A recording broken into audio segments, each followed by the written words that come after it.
So, I'm going to make a little video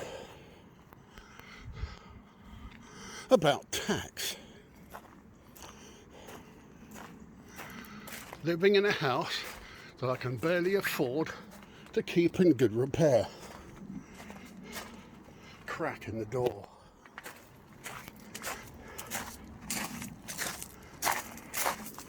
Situation's not much better with the car.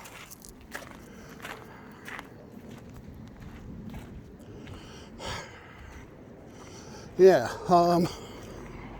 where do I start? Do you know that every engineering and industrial company that I've ever worked for has gone to the wall without exception? They've been taxed out of existence. This is us here. All that needs sorting out. Haven't got the funds to do it. Fences falling over. Haven't got the funds to do it.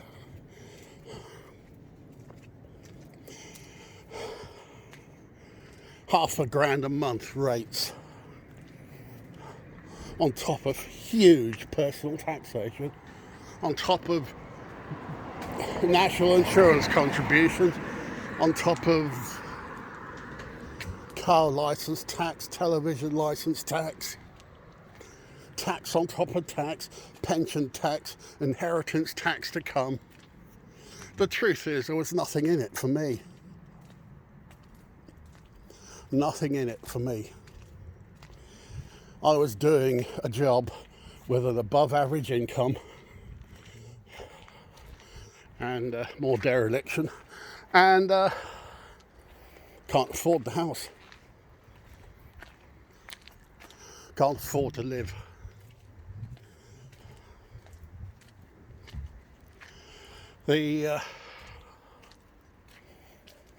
What finally broke me was the use of the phrase broadest shoulders. Because what a government means when using that really stinking, mingy, awful phrase is more tax burden than those of us who've paid far too much already. What are we paying for? Why are we even paying income tax when we're paying $500,000 a month on council tax from income tax, taxed income? It's a scam, isn't it? A fantastic scam. What are we paying for? Invaders down five-star hotels. I refuse to call them immigrants. They're not immigrants, they're invaders. Immigrants are people who come through the proper channel, not the English channel. No, these people aren't immigrants, they're invaders. They're taking us for a ride. I see today in the paper a boast by Keir Starmer to end austerity. And you know how they're going to do it? By taking what little fortune I've got left. Governments of all colours have taken the British taxpayer for a mug, and I've had enough. I'm retired now, I've given up. No more tax, no more excessive income tax, no more excessive income contributions, discount on the excessive council tax. Might even get a discount on the absolutely horrific energy bills that the government allows their chums in the energy industry to keep fleecing us, because we pay 3 times as much for our energy as the Americans do, despite being in the same global market for gas. Oh boy, has the British taxpayer been taken for an absolute mug. I've had enough. Working in the UK is as demoralising as trying to fill a bath by running up and down the stairs with a handheld bucket when the plug is out. We are just bled from every level of our existence. So I'm done. So if I've stopped working and stopped paying tax, you might ask, well, how are we funding the house? The mortgage is paid off. It should have been easy. It isn't. So the clue's in the fact that the mortgage is paid off. We're going to take the equity in the house. The original plan was to leave the house to my son, but that then brings inheritance tax, and we can't afford to pay the inheritance tax. Truth is, government has killed the goose that laid the golden egg.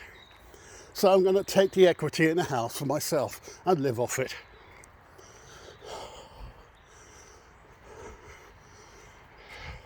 What you refer to nauseatingly, like really nauseatingly, as I can hardly say the phrase without wanting to throw up, broadest shoulders, there I've said it, is someone who has actually been taxed out of existence.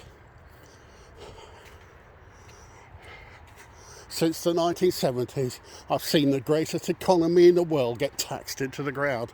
All our industries have collapsed, one after another. I remember one shipbuilder saying that our costs in the UK are so high that even if the workforce did the work for nothing, we still wouldn't be able to compete with Asian shipbuilders. Oh, the British don't want to work, they say. No, it's not the work they don't want, it's that they want to be taxed out of existence. And I've been broken before. I had a house in Lincolnshire and surprise, surprise, the company went bankrupt. I couldn't find a job to pay the bills. The wages were ridiculously low. Do you know why? Because I was competing with an economy that it had wages designed entirely for foreign invasion workforce.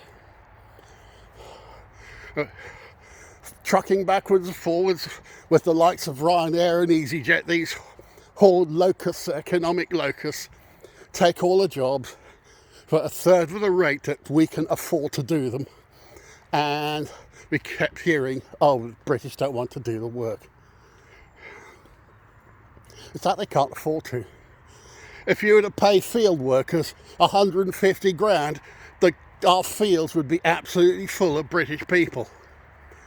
But here's the thing. In Albania, the average wage is £2,000 a year. So the taxation levels, the economy, is evolved for an income level of £2,000 a year. You get somebody who comes over here, earns £8,000 a year, doesn't pay tax, doesn't pay national insurance contributions, lives in a caravan at the bottom of the farmer's field so that he doesn't have to pay VAT on anything. Everything's all laid on. The whole system is tuned to save cost as much as possible. The truth is, immigrant workers don't like paying the horrific levels of tax and price increases in the UK as we do, so they don't. They take all of their money home and spend it in places like Albania, where it's such a huge amount of spending power. I heard of one Polish chappie say that after 3 years of working in the UK, he'd amassed such a fortune he could buy the house he lived in. I've been working 40, 50 years and can't afford to keep ours. Our jobs are being exported. We can no longer compete. And what we've had to live with is tax and squander governments of all colours taking advantage of a thoroughly broken first past the post voting scheme to almost see if they could outdo each other and how appalling they can be towards the British people. And by that I mean the people who live here and pay taxes, not necessarily just of those who are British by nationality. I went to London the other day to collect something I bought on eBay, and right on the very outskirts of London I see congestion charge notices. We were told it was only for central London, but when COVID hit, the London Transport for London lost a lot of money because nobody was driving. So they went to the government and said, we need a grant to cover the loss of our income. What did the government do? That was the previous government, by the way, not this shower. They said, extend the congestion zone. So now people living in the almost rural outskirts of London are paying a congestion charge designed for the grossly overcrowded centre. The truth is, it's a tax scam. The congestion charge didn't exist like 10 years ago, but once this new tax came in, the parasites become dependent on it, so that when it drops in income level, they then have to extend that level of tax to pay for the shortcomings. I had quite a long conversation with the eBayer I bought the item off. It's just one monumental tax scam, isn't it? Tax on top of tax on top of tax on top of tax. It doesn't stop. It is unrelenting. And they just keep creeping in more and more. We're now paying tax on insurance premiums. It cost me 800 quid to insure the car. And it's tax out of already taxed income. Excessive rates of VAT. The high streets are dying because you go shopping in the high street, you're not only funding the shopkeeper, you're funding the absolutely horrific levels of rates and tax and more tax and various assorted types of tax that these people have to pay. So guess what? The high street is dying. Can't afford to live, can't afford to function. We were a nation of shopkeepers, even then they've all been driven bankrupt. I've never known a government so adept at killing the golden goose. We made that mistake in the 70s. Huge income taxes drove our best people abroad, the brain drain. And guess what? We could no longer manufacture a decent motor car. It's happening again. The brain drain is alive and well. While the economic unproductive dross piles up on our shores, the people who are actually capable of creating wealth are fleeing. They're fleeing. And not just the ones with private jets, ordinary people like myself. Make no mistake, if I was younger, I would be on an aeroplane leaving this country. The greatest country on earth now ruined by cataclysmic economic mismanagement. This country needs to get a grip of its costs. A perfect example is the BBC. What a wasteful, spendthrift, squanderous, complacent, badly managed, inefficient mess that is.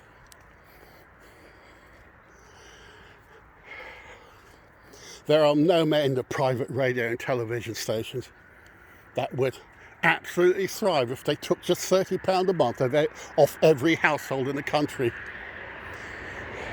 The spending, squandering, wasteful BBC are getting nearly £200 off every household in the country, and even then they're complaining they don't have enough. While they're paying nondescript, useless presenters up to £500,000 a year, £1 million a year, way beyond what they're worth. And then you listen to Radio 2, and it's rubbish, absolute rubbish.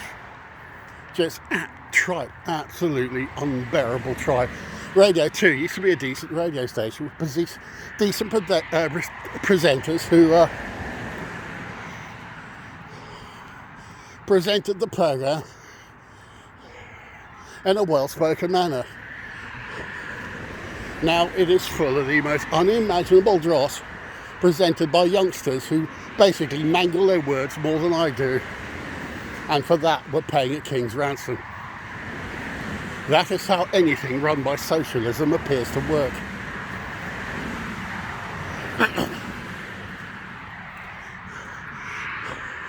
This particular taxpayer has had enough, so I'm no longer a taxpayer. I will carry on hemorrhaging money with my excessive bills until the money runs out. And then there'll be a burden on the state. Because I've given up. I've given up being fleeced. I had aspirations, not least for my son to have the house, and those aspirations have been beaten out of me by excessive tax.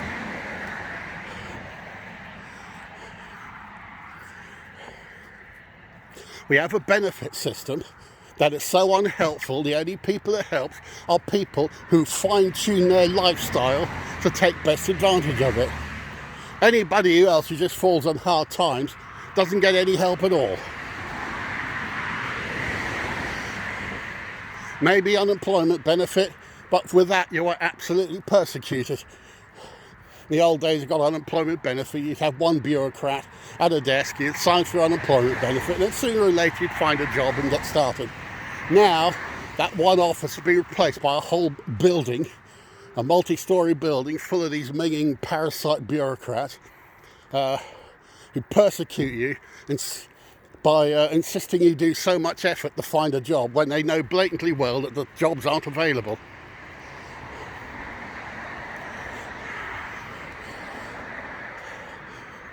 Yeah, jobs are available, but you quite try convincing an employer that you're suitable for a job when you blatantly aren't, and it might as well not be available.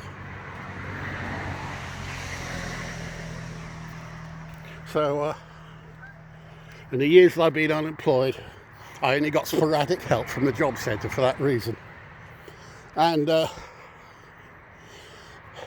the 90s, we tried to go on the enterprise allowance scheme to set up our own business. Guess what? We were told the money had run out.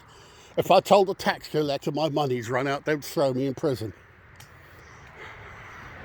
Shoddy, lackadaisical, egregious bad management meant that the money had run out, and apparently business registrations that year fell to a trickle for that reason. It killed the aspirations of many an entrepreneur. This country must get out of the habit of seeing those of us who are capable of creating wealth as a golden goose to be literally fleeced to death. I'm no longer the golden goose. The goose has been slaughtered by government greed and inefficiency.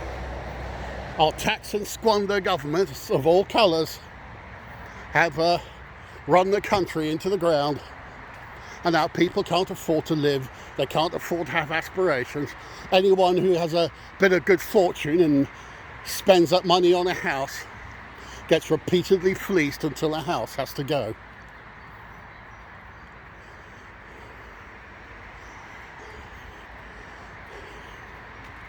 And it's not the properly wealthy who are paying these taxes, it's ordinary, hard-working Middle England.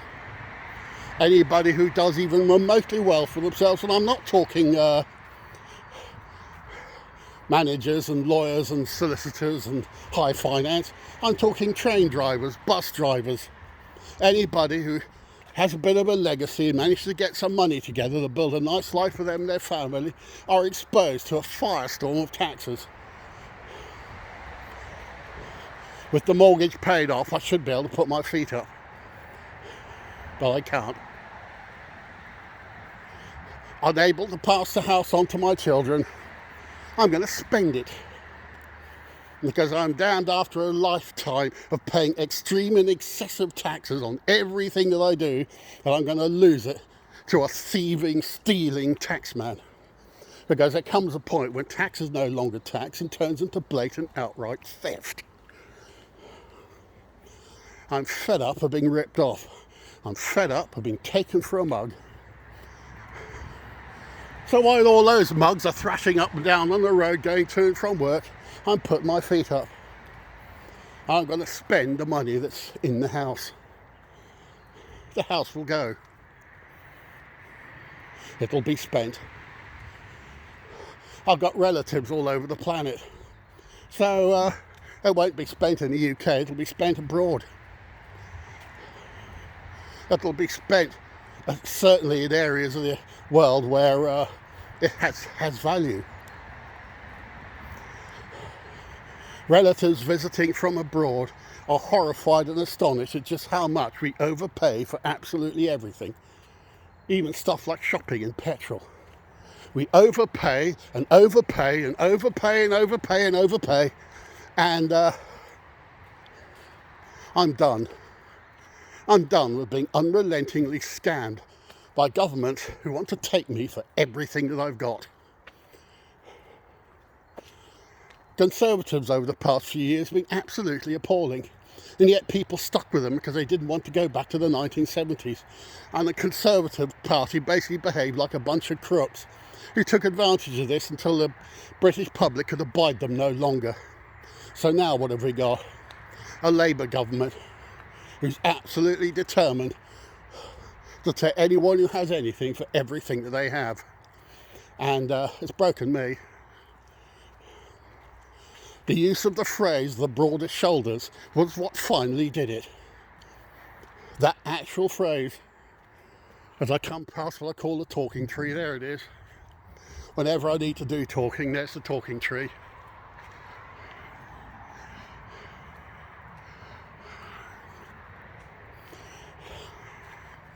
I was involved in a very noble quest to find an answer for fusion. Working for a company that's trying to develop cheap, affordable fusion energy. You're talking world-changing stuff. And now I'm not working for a company. I'm no longer contributing. I am no longer economically active. I'm no longer producing wealth. The golden goose is well and truly dead. Wait until this chappie goes by, and there he goes.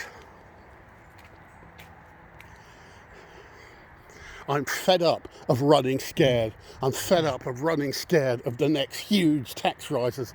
I'm fed up of running scared of egregious tax rises and extra taxes being invented everywhere we look, on top of Zimbabwe rates of inflation. It's about time the British people, the British taxpayers, stop being taken for absolute mugs.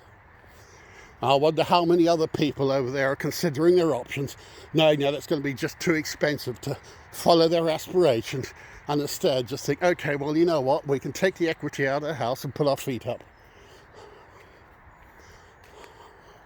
I'm now one of the master ranks of the economically inactive.